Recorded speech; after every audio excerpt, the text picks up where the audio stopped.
Illegal immigration. This is becoming one of the fastest growing problems across the world.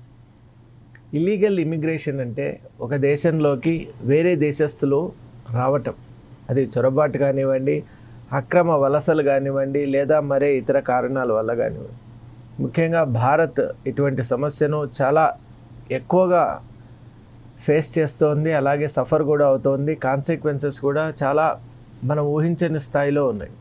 మరి ఈ నేపథ్యంలో frontier areas అని మనం అంటాం. అంటే ఏ స్టేట్స్, భారతదేశంలో ఉన్న ఏ రాష్ట్రాలు అయితే మిగతా దేశాలతో సరిహద్దును కలిగి ఉంటాయో, టెరిటోరియల్ బార్డర్స్ అని మనం అంటాం, ఇంటర్నేషనల్ బార్డర్స్ కలిగి ఉంటాయో, ఆ రాష్ట్రాలకి ఈ ముప్పు ఇంకా ఎక్కువగా ఉంది. ఇన్ అండ్ త్రూ దెమ్ అక్కడి నుంచి ఆ ఇమిగ్రేషన్ అయినటువంటి వాళ్ళు దేశవ్యాప్తంగా కూడా వెళ్ళేటువంటి అవకాశాలు ఉన్నాయి. అలాంటి ముఖ్యమైన వైటల్ పాయింటే మనకు బంగ్లాదేశ్ అండ్ బెంగాల్కు మధ్య ఉన్నటువంటి టెరిటోరియల్ బార్డర్.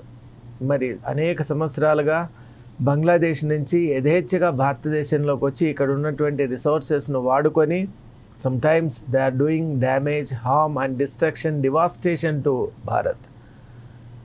ప్రస్తుతం బెంగాల్ సీఎం అయిన సువేందు అధికారి కొన్ని సంచలనమైనటువంటి కామెంట్స్ చేశారు, అలాగే కొన్ని డైరెక్టివ్స్ కూడా ఇచ్చారు. ఆ నేపథ్యం ఏంటో ఇప్పుడు మనం చూద్దాం. అన్ని రాష్ట్రాల్లో పైకి మనం చూసినట్టయితే బంగ్లాదేశ్ అనేటువంటిది వెస్ట్ బెంగాల్కు ఉన్నటువంటి ఆ బార్డర్ ఏరియా చాలా నేరోగా ఉంటుంది and it is largely unprotected. అక్కడ మనం కనుక చూసినట్టయితే ఒక సరి అయినటువంటి ఒక విధానం ఉండదు. ఆ చెక్ పాయింట్స్ కానివ్వండి, అలాగే చాలా ఏరియాస్లో లేక్స్ కానీ, వాటర్ బాడీస్ కానీ, రివర్స్ కానీ, న్యాచురల్ అదర్ ఫార్మేషన్స్ ఉండటం వల్ల ఒక డిఫైన్డ్ చెక్ పోస్ట్ కానీ, పాయింట్స్ కానీ అక్కడ ఉండకపోవడం చేత అటు నుంచి ఇటు, ఇటు నుంచి అటు వెళ్ళటానికి ఆస్కారం ఉంది.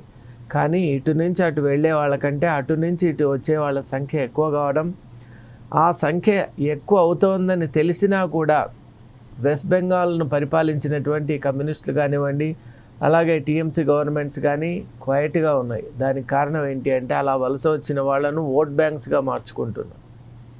మరి మీ రాజకీయ లబ్ధి కోసమో లేక మీరు గవర్నమెంట్లో పవర్లో ఉండాలని మీరు చేసే ప్రయత్నాలు ఎంతవరకు సమంజసం అని ప్రశ్నిస్తున్నాం. ఎందువల్ల అంటే మీరు తీసుకున్నటువంటి నిర్ణయాల వల్ల ఏదైతే మీరు ఓట్ బ్యాంక్గా భావించినటువంటి ఆ ఇల్లీగల్ ఇమిగ్రెంట్స్ ఎవరైతే ఉన్నారో దేశానికి ఎంత వాళ్ళు చేసినటువంటి నష్టం మీరు గమనించారా? మీరు అనుకుంటూ ఉండొచ్చు ఇక్కడి నుంచి వలసలు ఎంతమంది వస్తారని. మనం ఇప్పుడు కనుక స్టాటిస్టిక్స్ చూపిస్తే అందరు నివ్వరపోతారు. మరొకటి, the damage is not entirely exclusive to west Bengal. మనం చూసినట్టయితే వెస్ట్ బెంగాల్లో ప్రవేశించినటువంటి ఇల్లీగల్ ఇమిగ్రెంట్స్ అలా వాళ్ళు they might go up to ఇప్పుడు రాజస్థాన్ దాకా అలా వెళ్ళొచ్చు, లేదా డౌన్ సౌత్ రావచ్చు. And they have come also. మనం చూస్తున్నాం సౌత్లో సదర్న్ మోస్ట్ పాయింట్స్లో కూడా బంగ్లాదేశీస్ ఉన్నారంటే దానికి కారణం ఏంటి? ఎలా వచ్చారు? ఎక్కడి నుంచి వచ్చారు? వాళ్ళకి ఆశ్రయం ఎలా దొరికింది? ఇవన్నీ మనం ఆలోచన చేస్తే ఫస్ట్ ఫుట్ హోల్డ్ అనేది బెంగాల్లో దొరుకుతోంది. అక్కడ వాళ్ళు ఫ్యాబ్రికేటెడ్ డాక్యుమెంట్స్ చేసుకొని with the help of them they are circulating themselves across the country. మరి వాళ్ళు చేసే దుర్మార్గాలు, అలాగే వాళ్ళు పాలు పంచుకుంటున్నటువంటి యాంటీ ఇండియన్ యాక్టివిటీస్, అసలు ఈ దేశం మనకు ఆశ్రయం ఇచ్చింది, ఈ దేశం మనకు అన్నం పెడుతోంది అనేటువంటి ఒక కృతజ్ఞత లేనటువంటి వాళ్ళు దేశాన్ని ఏ విధంగా ధ్వంసం చేయాలి, నష్టం చేయాలి. మరీ ముఖ్యంగా అందులో మరొక కోణం కూడా మనం తీసుకోవచ్చు. సివిలియన్గా వచ్చి పనిచేసుకుంటూ వాళ్ళు ఏదైనా దేశానికి హాని తలపెట్టకుండా ఉంటే అదొక రకం. కానీ సివిలియన్స్గా ఇక్కడికి వచ్చి ఉంటూ మన పరిసరాలు, మన యొక్క విధానాలన్నీ గమనించి టాప్ ఇప్పుడు ఇస్లామిక్ రెవల్యూషనరీ ఏజెన్సీస్ ఉన్నాయి. జైషే మహమ్మద్ కానివ్వండి, హిజ్బుల్ ముజాహిద్దీన్ కానివ్వండి, ది రెసిస్టెన్స్ ఫ్రంట్ కానివ్వండి, అలాగే జైషే మహమ్మద్ కానివ్వండి, ఇలా 101 టెర్రరిస్ట్ అవుట్ఫిట్స్ ఉన్నాయి. And they are all being nurtured by Pakistan. అలాగే ఈ మధ్యకాలంలో మనం ఒకటి చూసాం, ఇలాంటి హేట్ గ్రూప్స్, ఇలాంటి సంస్థలే మనకు బంగ్లాదేశ్లో కూడా ఫామ్ అయ్యాయి. అసలు బంగ్లాదేశ్ యొక్క హిస్టరీ ఏంటి? 1971 బంగ్లాదేశ్ లిబరేషన్ వార్లో భారత సైన్యం చూపించినటువంటి ధైర్య సాహసాల వల్ల కదా మీకు ఆ దేశం అనేటువంటిది లిబరేట్ అయింది. మీరు ఈస్ట్ పాకిస్తాన్గా ఉన్నటువంటి మీరు ఇప్పుడు స్వతంత్ర బంగ్లాదేశ్ అనే ఒక దేశంగా ఏర్పడడానికి ఏకైక కారణం భారత్.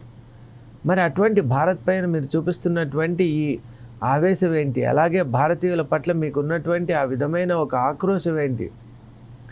ఎవరైతే మిమ్మల్ని ఈస్ట్ పాకిస్తాన్లో ఉన్నప్పుడు ధన మాన ప్రాణాలను కూడా మిమ్మల్ని అనేక రకాలుగా కష్టపెట్టారో, అసలు ఒక సెకండ్ గ్రేడ్ సిటిజన్స్గా మిమ్మల్ని చూశారో, మిలిటరీ అప్రెషన్ అక్కడ చూపించారో, మరి అటువంటి పాకిస్తాన్ ఏ దేశంతో అయితే మీరు యుద్ధం చేసి స్వాతంత్రాన్ని పొందారో ఆ దేశంతో మీరు చేయగలిపారు. మరి మొహమ్మద్ యూనుస్ అక్కడ కేర్ టేకర్గా ఉన్న సమయంలో తీసుకున్న నిర్ణయాలు, చేసినటువంటి ఆ కామెంట్స్ అసలు ఎవరు కూడా డైజెస్ట్ చేసుకోలేం. మనకు ఎనిమిగా ఉన్నటువంటి చైనాతో స్నేహస్తం కలిపారు, పాకిస్తాన్తో కలిశారు. అంటే మీకు ఎవరైతే అస్తిత్వాన్ని ఇచ్చారో ఆ భారత్ను కూడా మీరు మర్చిపోయి ప్రవర్తిస్తున్నారు. అలాగే ఆ దేశంలో ఉన్నటువంటి అనేక ఉగ్రవాద సంస్థలు కూడా భారత్లోకి ఎలాగైనా ప్రవేశించి అక్కడ ఉన్నటువంటి సంస్థల్ని నిర్వీర్యం చేయాలి, ప్రజల్లో భయభ్రాంతులను కలిగించాలి, అలాగే సుస్థిరత అఖండతను దెబ్బతీయాలి. మనం భారతదేశంలో ప్రజలు అన్ని రకాలుగా నష్టపోయే విధంగా మనం నడుచుకోవాలనేటువంటి ప్లాన్స్తో వాళ్ళు ఈ దేశంలోకి వస్తున్నారు. మామూలుగా ఇక్కడ జీవనోపాధికి వచ్చే వాళ్ళ సంఖ్య చాలా తక్కువ. Even that is also not correct. ఎందువల్ల అంటే లీగల్ డాక్యుమెంటేషన్ లేకుండా, ఒక దేశం యొక్క పరిమితి లేకుండా మనం ఆ దేశంలోకి ఎలా ప్రవేశిస్తాం చెప్పండి? మనం పక్క ఇంట్లోకే వాళ్ళ అనుమతి లేకుండా వెళ్ళలేము. అలాంటి పరిస్థితిలో పరాయి దేశంలోకి, ప్రక్క దేశంలోకి, మరో దేశంలోకి, మన దేశం కాని దేశంలోకి మనం ఎలా ప్రవేశిస్తాం? ఒక చిన్న లాజిక్ కూడా ఇక్కడ ఉంది. అసలు ప్రవేశం అనేటువంటిది కావాలి అంటే పర్మిషన్ అనేది దట్స్ ఎ మ్యాండేటరీ థింగ్. మరి ఆ పర్మిషన్ ఇవ్వాలి అంటే మీ దగ్గర కావాల్సినటువంటి డాక్యుమెంటేషన్ ఉండాలి. ఇప్పుడు మన వాళ్ళు కూడా ఎన్నో దేశాలకు, ఇప్పుడు ఇండియన్స్ కూడా, భారతీయులు ఎన్నో దేశాల్లో ఉంటున్నారు. మనం చూస్తే యూరోపియన్ కంట్రీస్లో ఉంటున్నారు, అలాగే అమెరికా, ఆస్ట్రేలియా, కెనడా, ఫ్రాన్స్ ఇలాంటి దేశాల్లో, యూకే ఇలాంటి దేశాల్లో ఉంటున్నారు. But only after the proper డాక్యుమెంటేషనే అక్కడ ఉంటున్నారు. అలా లేని వాళ్ళను డిపోర్టేషన్ చేసినప్పుడు కూడా మనం హుందాగా స్వీకరించాం. మనం ఈ మధ్య ట్రంప్ యొక్క పరిపాలనలో ఇండియన్స్ వర్ డిపోర్టెడ్, అంటే those who are staying beyond their visa. అలాగే కొంతమంది ఓపీటీ అని స్టూడెంట్స్ కూడా ఆప్షనల్ ట్రైనింగ్ ప్రోగ్రామ్ ఒకటి ఉంటుంది, దాని టైం అయిపోయిన తర్వాత, అలాగే H1B వీసా యొక్క మిస్టరీ చూసాం. దాని తర్వాత కూడా ఎక్స్టెండెడ్ స్టే ఎవరైతే చేస్తున్నారో, ఇల్లీగల్ స్టే చేస్తున్నారో వాళ్ళని డిపోర్ట్ చేశారు. మనం హుందాగా స్వీకరించాం. మరి అలాంటి పద్ధతి ఇప్పుడు బంగ్లాదేశ్ కూడా పాటించాలి. ఇప్పుడు సువేందు అధికారి తీసుకున్నటువంటి నిర్ణయం చాలా అందరు కూడా హర్షిస్తున్నారు. ఎందువల్ల అంటే డిటెక్ట్, డిలీట్ అండ్ డిపోర్ట్. ఇది ఇప్పటికే చాలా ఆలస్యం అయిపోయింది. మనకు భారతదేశంలో ఉన్నటువంటి చట్టాలకు అనుగుణంగా, అంటే మనకు ది సిటిజన్షిప్ అమెండ్మెంట్ యాక్ట్ అని 2019లో వచ్చింది. ఆ యాక్ట్లో CAA అంటాం. మరి సిటిజన్షిప్ అమెండ్మెంట్ యాక్ట్లో ఎవరు సిటిజన్ ఆఫ్ ఇండియా అనేటువంటిది డిఫైన్గా చెప్పబడింది. మరి అటువంటి అర్హత లేని వాళ్ళందరూ కూడా non citizens and they are foreigners. దీనికి ఇంకొక అలైడ్ యాక్ట్ కూడా ఉందండి. అదేంటి అంటే immigrations and foreigners act of 2025 అని ఉంది. మరి 2025లో వచ్చినటువంటి, అంటే ఇంతకుముందు foreigners act of 1946, it has taken a new shape as immigrations and foreigners act 2025. మరి ఇందులో కూడా చాలా స్పష్టంగా ఫారినర్ అంటే ఎవరు, అలాగే అతని ప్రవేశానికి కావాల్సిన అర్హతలు ఏంటి, ఆయన ఎటువంటి విధానాలను అవలంబించాలి, ఎవరిని మనం ఆహ్వానించవచ్చు, ఎవరిని వెంటనే డిపోర్ట్ చేయాలి, అన్నీ కూడా చాలా స్పష్టంగా యాక్ట్లో ఉన్నాయి. మరి ఈ నేపథ్యంలో ఈ రెండు యాక్ట్స్ మనకు ఒక గైడింగ్ లైట్స్గా, గైడింగ్ ఫోర్సెస్గా మనకు ఉన్నటువంటి నేపథ్యంలో సువేందు అధికారి తీసుకున్నటువంటి నిర్ణయం ఏంటి అంటే వెంటనే బెంగాల్లో ప్రక్షాళన ప్రారంభం కావాలి. అసలు బెంగాల్లో మాత్రమే అయితే సరిపోదండి. బెంగాల్లోకి ప్రవేశించినటువంటి బంగ్లాదేశీయులు, అలాగే రోహింగ్యాస్ కూడా దే ఆర్ స్ప్రెడింగ్ ఫాస్ట్. ఇప్పుడు ఎలా అయితే బ్లడ్లో కనుక మనం ఏదైనా ఒక టాక్సిక్ సబ్స్టెన్స్ని కనుక మనం ఇంజెక్ట్ చేస్తే అది ఎలా మొత్తం అన్ని ఆర్గాన్స్కు స్ప్రెడ్ అయిపోతుందో, అలా ఈ ఫారినర్స్ ఎవరైతే ఇల్లీగల్ ఎంట్రన్స్, ఇప్పుడు మామూలుగా లెజిటిమేట్ డాక్యుమెంటేషన్తో బంగ్లాదేశ్ నుంచి వస్తే భారత్కి ఏమీ దాని గురించి ఇబ్బంది లేదు. మెడికల్ ట్రీట్మెంట్కి వస్తున్నారు, వీసా, ఇప్పుడు టూరిస్ట్ వీసాలో వస్తున్నారు, అలాగే స్టూడెంట్ వీసాలో వస్తున్నారు, అలాగే బిజినెస్ వీసాలో కూడా వస్తున్నారు. మరి అలాంటి వారిని అసలు ఇండియన్ గవర్నమెంట్ చాలా ఆనరబుల్గా హాస్పిటాలిటీతో చూసుకుంటోంది. కానీ ఎవరైతే మనం కనుక చూసినట్టయితే ఇల్లీగల్గా ఎంటర్ అవుతూ ఉన్నారో, అలాంటి వాళ్ళ విషయంలో మాత్రం ముక్కుపాదం మోపుతోంది. ఇది ఈ ప్రక్షాళన అనేటువంటిది సువేందు అధికారి నేతృత్వంలో వెస్ట్ బెంగాల్లో ఇప్పుడు ప్రారంభమైంది. హకీంపూర్ చెక్పోస్ట్ దగ్గర మనం చూసినట్టయితే అక్కడ we're seeing congregation of people. మాల్డాలో, ముషిరాబాద్లో స్టార్ట్ అయినాయి హోల్డింగ్ సెంటర్స్. మరి ఎవరైతే సస్పెక్టెడ్గా ఉంటారో వాళ్ళందరినీ కూడా డిటెన్షన్ సెంటర్స్లో పెడుతూ ఉన్నారు. అక్కడి నుంచి సువేందు అధికారి ఒకటే స్పష్టంగా చెప్పారు, జ్యుడిషియల్ ప్రాసెస్ ప్రకారం వీళ్ళని ట్రీట్ చేయవలసిన అవసరం లేదు. డాక్యుమెంటేషన్ ఎవరి దగ్గర అయితే లేదో, ఎవరైతే ఇల్లీగల్గా ఎంటర్ అయ్యారో అండ్ వితౌట్ డాక్యుమెంట్స్ వాళ్ళని డైరెక్ట్గా బీఎస్ఎఫ్కి హ్యాండ్ ఓవర్ చేయాలి.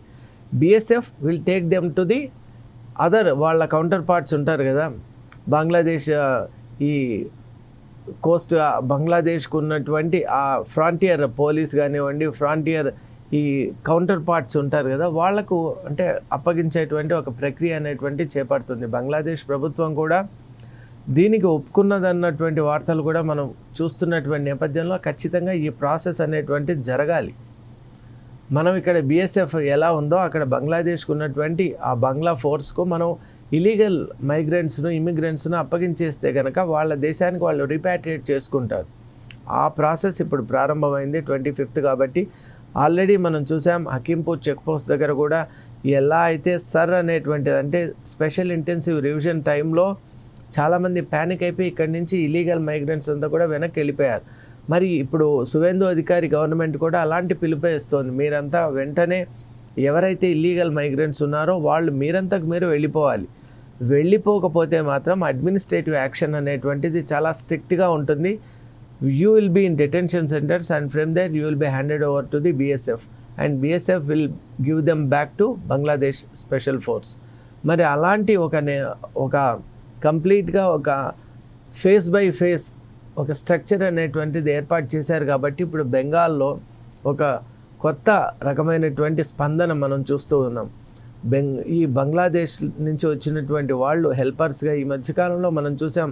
మన హైదరాబాద్లోనే నేపాల్ నుంచి వచ్చినటువంటి హెల్పర్ ఎలా ఒక రిటైర్డ్ ఐపీఎస్ ఆఫీసర్ వైఫ్ను మర్డర్ చేశారో, అలాగే ఒక theft and jewellery theft and other ఒక హీనస్ యాక్ట్స్ వాళ్ళు చేశారో, ఇలా వచ్చిన వాళ్ళలో చాలామంది ఇటువంటి ఇల్లీగల్ యాక్టివిటీస్లో ఉన్నారు. ఇవి కాకుండా కొంతమంది they are carrying virus also into India. ఇప్పుడు అక్కడ ఏదో అన్ట్రీటెడ్ వైరస్తో ఉన్నటువంటి వాళ్ళు భారతదేశానికి వచ్చారనుకోండి, ఇక్కడ ఉన్నటువంటి thousands of people will get affected. అలాగే అక్కడ ఇంకా ఉన్నటువంటి కొన్ని సందర్భాలు ఆ ఫ్రస్ట్రేషన్స్ అంతా కూడా ఇక్కడ చూపించడం, డెలిబరేట్గా ఇక్కడ వాళ్ళు నమ్మకంగా పని కుదుర్చుకొని అక్కడ ఉన్నటువంటి వాళ్ళకి హాని చేయటం.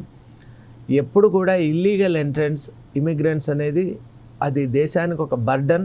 అలాగే బర్డన్ కంటే ముఖ్యంగా అది నిజంగా అన్పార్డనబుల్ మిస్టేక్. రేపొద్దున ఏ క్రైమ్ అయినా కూడా వాళ్ళని ఎలాంటి పరిస్థితుల్లో వాళ్ళ మీద మనం యాక్షన్ తీసుకోవాలి అంటే ఎలా తీసుకుంటాం ఇల్లీగల్ ఇమిగ్రెంట్స్. అందుకు ముందుగానే prevention is better than cure అన్నారు. కాబట్టి ఇక్కడి నుంచి డిపోర్ట్ చేయడం చాలా మంచిదని సువేందు అధికారి యొక్క ప్రభుత్వం తీసుకున్న నిర్ణయం మాత్రం చాలా కరెక్ట్. అలాగే ఈ నిర్ణయాన్ని మిగతా రాష్ట్రాలు కూడా ఫాలో చేయాలి. ఇది మా యొక్క హంబుల్ ఒక ప్లీ అని చెప్పుకోవచ్చు. ఎందువల్ల అంటే మిగతా రాష్ట్రాలకు సువేందు అధికారి ఒక రోల్ మోడల్గా నిలవాలి. మన దేశంలో ఇప్పుడు గుజరాత్ కానివ్వండి, రాజస్థాన్ కానివ్వండి, ఏదైతే ఫ్రాంటియర్ పంజాబ్ కానివ్వండి ఫ్రాంటియర్ ఏరియాస్లో ఉన్నారో, అలాగే అరుణాచల్ ప్రదేశ్కు సంబంధించి నార్త్ ఈస్టర్న్ స్టేట్స్లో కానివ్వండి, అండ్ ఈవెన్ కోస్టల్ ప్లేసెస్లో డౌన్ సౌత్ అండ్ మిడిల్ ఇండియాలో కూడా ఈ ప్రక్షాళన ప్రారంభం కావాలి. మన హైదరాబాద్లోనే ఇల్లీగల్ ఇమిగ్రెంట్స్ కౌంట్లెస్గా ఉన్నారంటే మీరు నమ్ముతారా? కాబట్టి అటువంటి వాళ్ళపై ఉక్కుపాదం మోపాలి. వాళ్ళ వల్ల డ్రగ్ యాక్టివిటీస్ కానివ్వండి, డ్రగ్ ట్రాన్స్ఫర్ కానివ్వండి, డ్రగ్ ట్రేడ్ కానివ్వండి, ఫ్లెష్ ట్రేడ్ కానివ్వండి, హ్యూమన్ ట్రాఫికింగ్ కానివ్వండి, ఇవన్నీ జరుగుతున్నటువంటి నేపథ్యంలో మేజర్ క్రైమ్స్ అంతా కూడా వాళ్ళు చేస్తున్నారు. వాళ్లకు వేరే జీవనోపాధి లేదు కాబట్టి ఇటువంటి యాక్టివిటీస్లో వాళ్ళు ఉంటున్నటువంటి నేపథ్యంలో ఏదైతే ఇల్లీగల్ యాక్టివిటీస్ అని మనం ఇండియన్ గవర్నమెంట్ బ్రాండ్ చేసిందో వాటిని ప్రమోట్ చేస్తున్నారు. కాబట్టి కేరళ నుంచి కశ్మీర్ వరకు ఈ ప్రక్షాళన ప్రారంభం కావాలి. ఈరోజు బెంగాల్ మనందరికీ ఒక మార్గాన్ని చూపించింది. Deportation is the only way to developed India అనేటువంటి ఒక కాన్సెప్ట్తో మనం ముందుకెళ్తున్నాం. మనం డెవలప్ కావాలి అంటే రైట్ సెట్ ఆఫ్ సిటిజన్స్ ఉండాలి. అలాగే ఫారినర్స్ రావచ్చు మన దేశానికి, కానీ విత్ వ్యాలిడ్ డాక్యుమెంటేషన్. అప్పుడే వాళ్ళ యొక్క మూమెంట్స్ కానివ్వండి, వాళ్ళ యొక్క వేరబౌట్స్ కానివ్వండి, వాళ్ళ యొక్క పొజిషనింగ్స్ కానివ్వండి మనకు స్పష్టంగా తెలుస్తాయి. మనం వాళ్ళ మీద స్కాన్ చేయడానికి ఒక అవకాశం ఉంటుంది. ఇల్లీగల్గా ఈ విధంగా లోపలికి ప్రవేశించిన వాళ్ళ మీద మనం ఎప్పుడూ ఫోకస్ పెట్టలేం. వాళ్ళ వల్ల మ్యాక్సిమం థ్రెట్ ఉంటుంది. కాబట్టి it is time India take up this activity across the country. Thank you.